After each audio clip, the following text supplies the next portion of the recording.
Okay guys, ito po yung backyard ng aking pinsan. So, samahan niyo po ako. Marami po siyang project kasi hilig niya po talagang magtanim. So, ito po ay hindi ko alam kung anong project yan. But look at guys, all the flowers. He loves to plants flowers. At tingnan mo po ang kanyang mga tomato. See guys, watch. All this tomato is got a lot of tomato here guys. So did you see all the stuff? Yeah. And also meron silang chicken coop. Yan, ang dami pong chicken coop. Kaya everyday po meron silang fresh egg. Kasi ang dami niyang tapos ito yung mga kung ano. Naku, malapit po sa kanila yung train.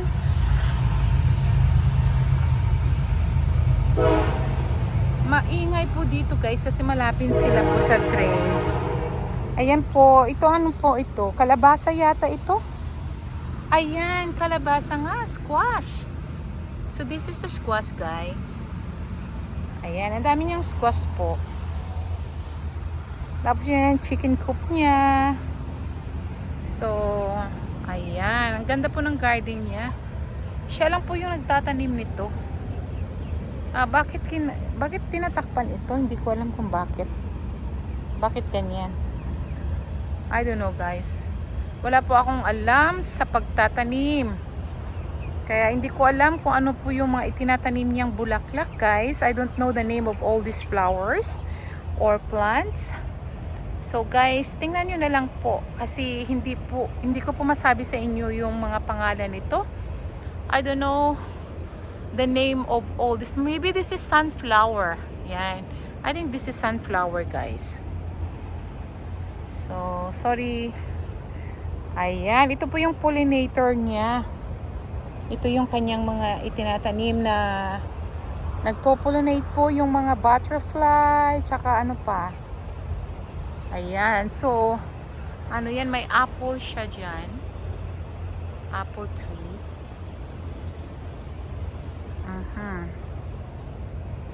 So, maganda po yung garden ng pinsan ko. Kasi hilig niya po talaga yung magtanim. So, yan. Yan po ang kanyang mga tanim. Ayan. Hindi ko alam bakit niya nilalagyan ng ganito, guys. I don't know the reason why he put something on the apple. So, ayan po. Ang dami po talagang apple, guys. Luto na. Ripe na po. Got a lot of ripe apple there. Okay, so yan po ang hilig niya magtanim guys. So dito siya lagi nakaupo, inom ng kape, manood po dito doon ng kung ano-ano. Kung ano-ano. Ayan, so yan po ang kanyang mga tanim. So maghanap tayo ng way out. Okay, dito tayo magdaan. Yan. So, dito tayo dadaan. Ayan, ang laki ng upo. Ayan. Guys, ang laki ng upo dito, oh. Ang haba. Ayan. Ikalala, a long squash. Anong tawag dyan? Ayan. So, meron din siyang dwarf tomato. Yan, dwarf tomato yan. So, what is this? Dwarf tomato nga. Ayan, busy siya sa kanyang garden all the time. So, can you tell them the name? Because I don't know. Oh, there is a beans there. Beans. Do you want to bring some to your house? What? We can harvest some beans. There's a lot of them? Ang dami. There's so many. Oh, wow. Okay ka. Oo. Some of them are in the sunflower. Yes, and she's going to give me some of her beans. Guys, tingnan mo guys, oh. Yan, mag-harvest siya. She's going to give me some. Ayan. Itong gusto ko mga fresh from the garden na mga pagkain. Yan, dami. Oh, ang dami. Why did you cover your apple? Oh, because then someday some pest. Oh, there is a I buy pest. them. That's the reason why. Guys, look at this. What is the name of this? Tanim ko lang yun, no? What? Rhubarb. No, Is it? this red beets. Oh, beets? Beets, Oh, yeah. this is beets, guys. And peas. I don't know. And this is peas. Yan. Snow peas pala. Tapos ito, yan na ang alam ko, guys. Tomato. Yan.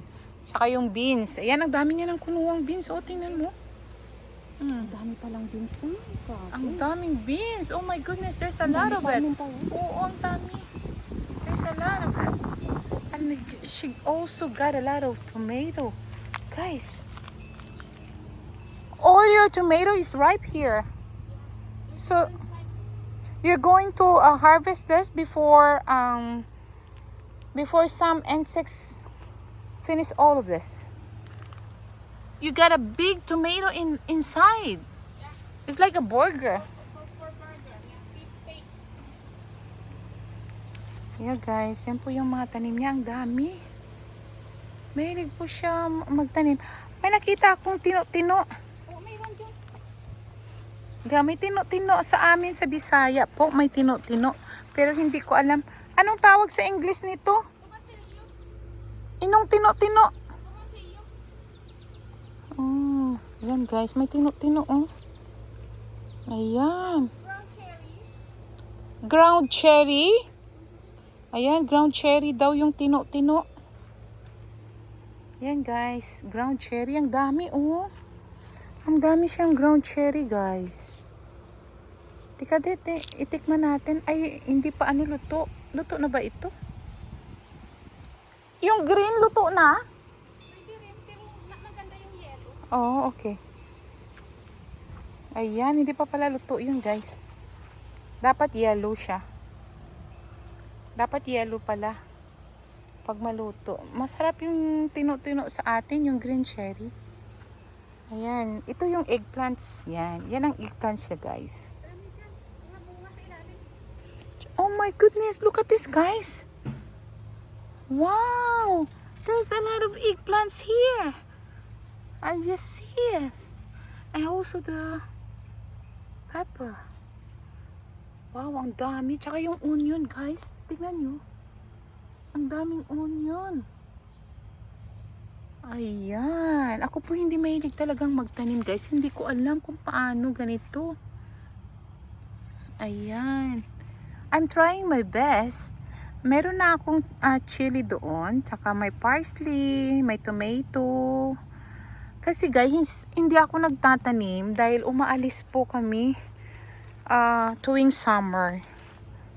Nobody water my plants. That's the reason why I don't want to waste my time there because nobody look after it. So, ito yung mga grapes guys oh. Ayan, may grapes siya. That's the reason why she covered there.